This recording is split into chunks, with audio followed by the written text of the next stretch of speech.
Hello, my name is Fraser Simons. This is my channel, Springboard Thought. Usually I talk about books. Today I'm going to be talking about stuff that I loved watching, linked on my Letterboxd account, which you can feel free to follow and I'll follow you back on. But if it's on Letterboxd, it has to be a self-contained TV miniseries or a movie, and that's it. There's no multiple seasons on there. So I have 3 of those TV show type things, and then I have 10 of my favorite movies that I watched last year. It's a very, I don't know, in some ways it's kind of a basic list because usually I do a lot more watching of older movies, and when I looked through my list, it turned out that I was watching mostly contemporary things, mostly with other people, like when my brother and my dad and I would all go to a new movie or something like that. Also, I guess just the fact that a lot of new releases release digitally and they're so much easier to consume than going to a movie theater since COVID, it has just really upped my new shiny object thing, which was a problem with my reading last year as well. The first thing I want to talk about is 1883. This is the prequel to the show Yellowstone, which is an excellent show, and the creator Taylor Sheridan can basically do no wrong in my eyes at this point.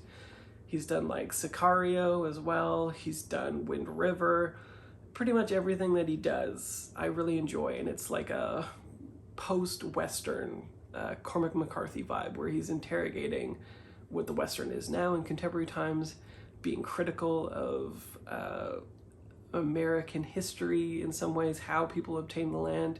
And this is the story, a generational story of how the Duttons got to the land that they occupy and settle in Yellowknife. The main difference, though, is the protagonist is a narrator of the story, and it's very poetic and very just like an excellent script that is befitting a young woman. She's like probably like 17 or 18 or something like that, who is taking this journey. And it's just a completely wild ride, excellent script, as usual from Sheridan. I assume that he was the one that penned it as well as created it. Fantastic stuff. Matrix Revolutions. I loved this movie. It is not as precise as the first movie, but the sequels aren't either. Yet, taken as a whole, I think it's really exceptional. It does a great job of interrogating the ways in which the first movie especially, but these sequels as well, were co-opted by especially the right with red pilling, but also just like the mythos, I guess, of that actual story.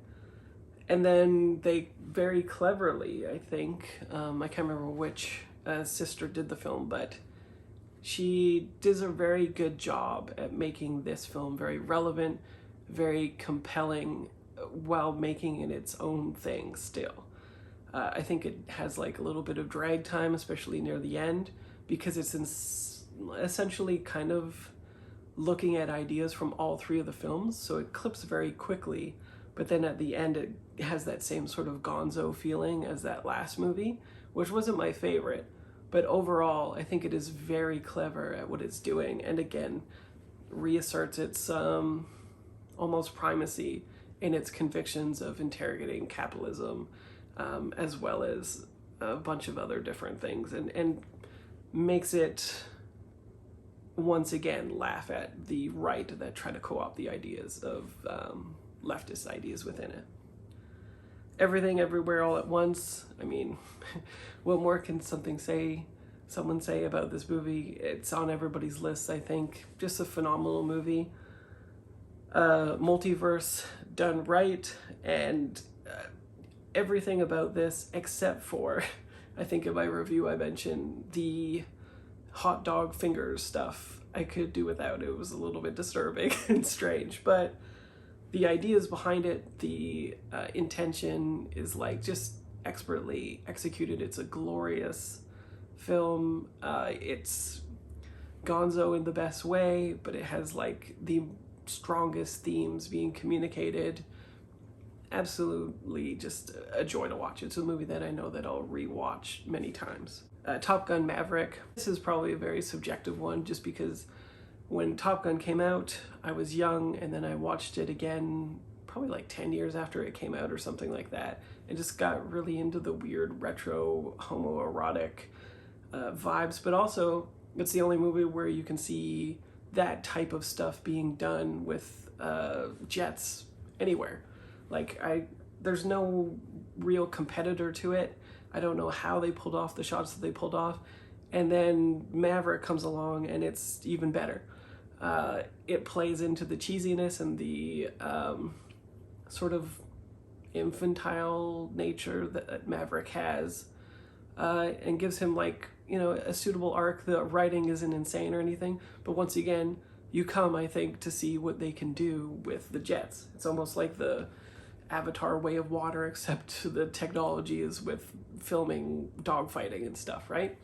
So absolutely love this movie. I totally understand when people say that they're just not into it, but for me, it was just nostalgic in the best way and a return to form once again. 3,000 Years of Longing, fantastic movie about a genie who wants to grant 3 wishes to this woman who doesn't really have anything that she wants to wish for because she's a major in mythology and she knows that wishes kind of screw people over.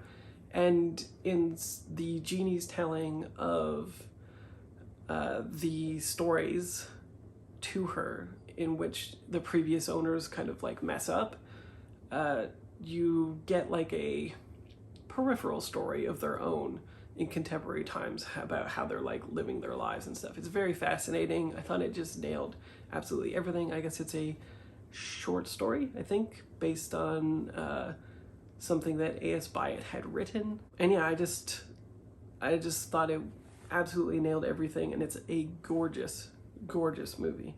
God's Creatures, this snuck in pretty late for me. It's an A24 film about a woman Emily Watson plays in a very thematically cogent film, but kind of darkly feminist, I guess, in which her son comes back to a small town shortly thereafter where she's working at like the fishery. An allegation of sexual assault is made against her son, and there's like the fallout of which is like the interrogation of like female camaraderie. And some of the plot beats, I think, settle for reinforcing the theme in such a way that it becomes slightly contrived for other people. But I just tend to like movies that are thematically cogent like that. I don't mind if it is reinforcing and operating at less than a concrete level. It really just is about female solidarity, and if you're not on board with that, you definitely won't like the movie. But I thought it was really great and something not many people were talking about. Decision to Leave, again, a movie that is thematically cogent and reinforced at every turn at the expense of some concrete details that make it contrived. It's exceptionally captivating. There's a detective who is investigating a murder, the suspect of whom he gets like inappropriately enthralled with, basically. And in his descent into this sort of madness, their lives interweave and remain conjoined in a way that makes it very like interesting to see what will happen next, because both of them are kind of unhinged. There's just like a lot of melancholy steeped in it in a way that makes it so that each of these people who are doomed to probably never be together understand one another in a way that is incomprehensible to their partners. And the strange sort of surrealistic nature of the film continues to reiterate these moments until the very end, when it's just a absolute gut punch of an ending. Elvis. This was a movie that people weren't talking about much, but another thematically very strong movie with less to do with concrete details to underscore thematic points. So I guess I just really like movies like this, where I was digging them, vibing with them last year anyway. This is a biopic that is unlike any other movie that I've seen. It's stylized in such a way that it knows that it is essentially propaganda in the ways that all biopics are, but don't purport to be. Most of them want to make the audience feel that like all of this story is true. The person playing it is absolutely like identical to the person being captured, and it's trying to like be something close to a memoir. This does not take that tactic, and I think it is far more for the better of it. It is acknowledging all the ways in which film is superior to capture the mood, the nuances of multiple perspectives, not just the person's memoir or whatever it's based on.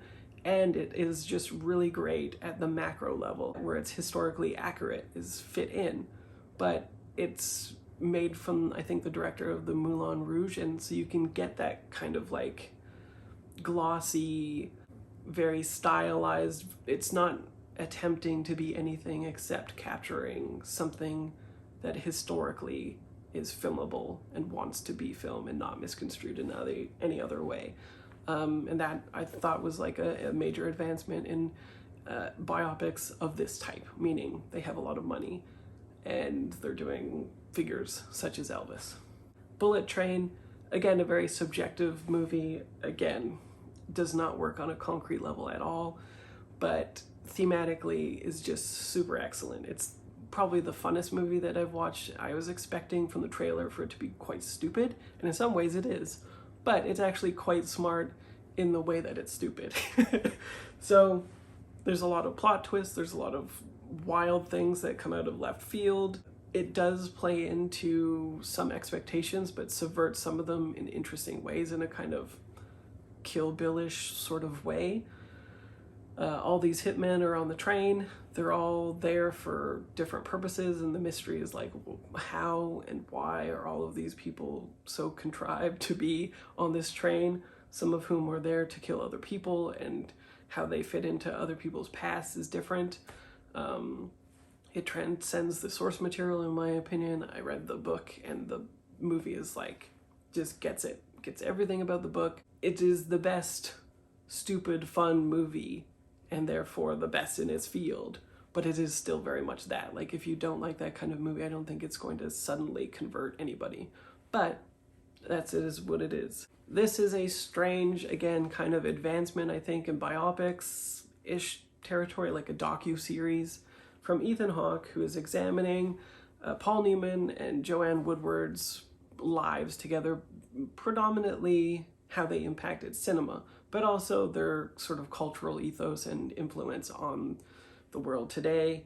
And it's sort of the last movie stars, because it was before internet and stuff like that got very big, and they were the last people to sort of permeate, at least from American culture, completely out into every aspect of their lives, including like a chain of grocery food products and stuff like that.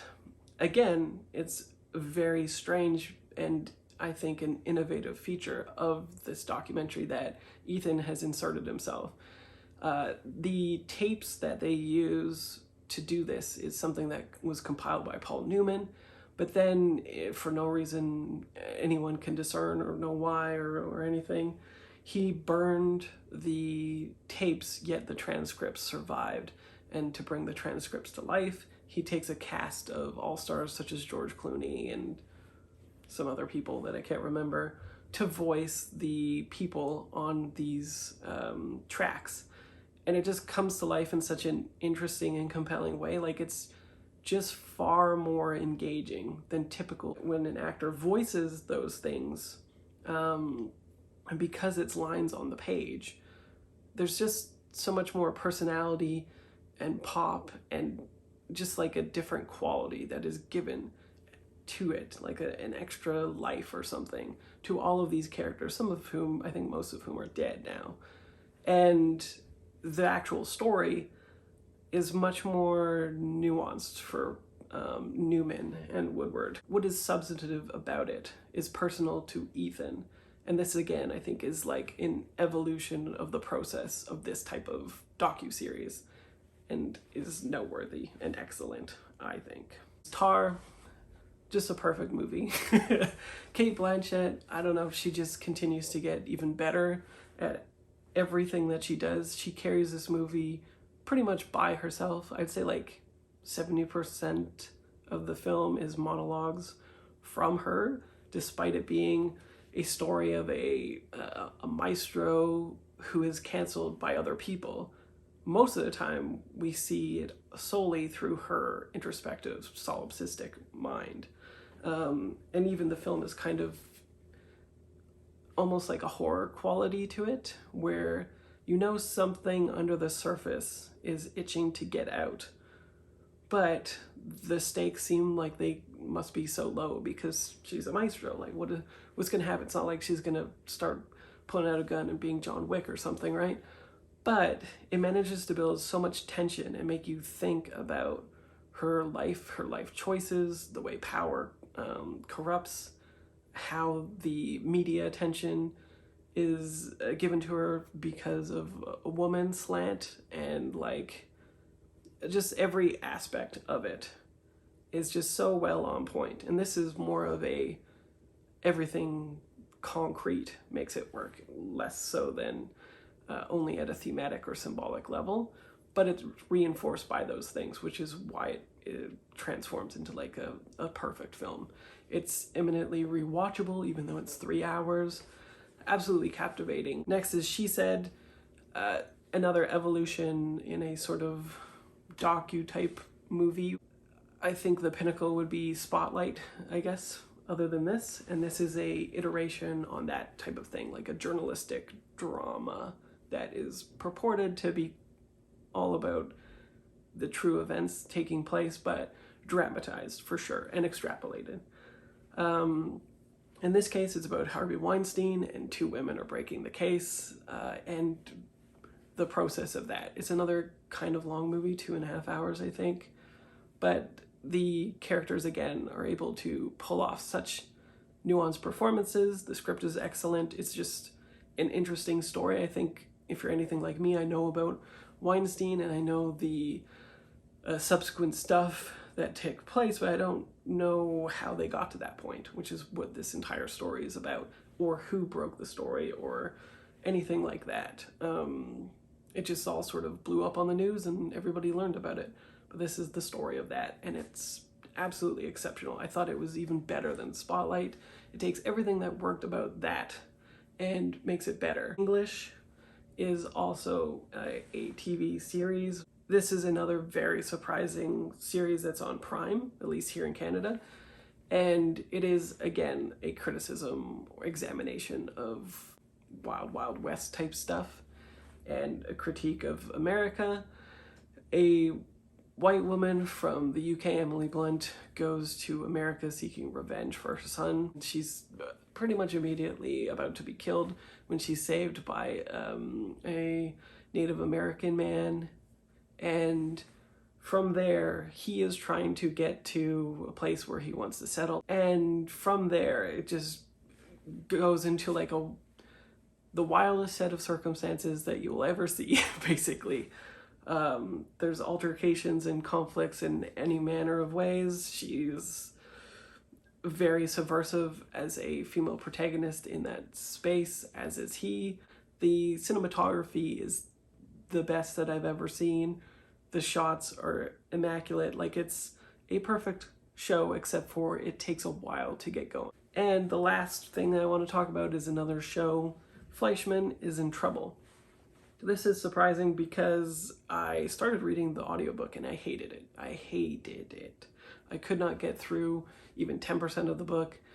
I could tell that it was being facetious and trying to be funny, but I did not like the tone, subject, or the narrator, and I bailed on it. And then suddenly there was this show on Disney Plus in Canada here, because it's through Stars or something, or whatever.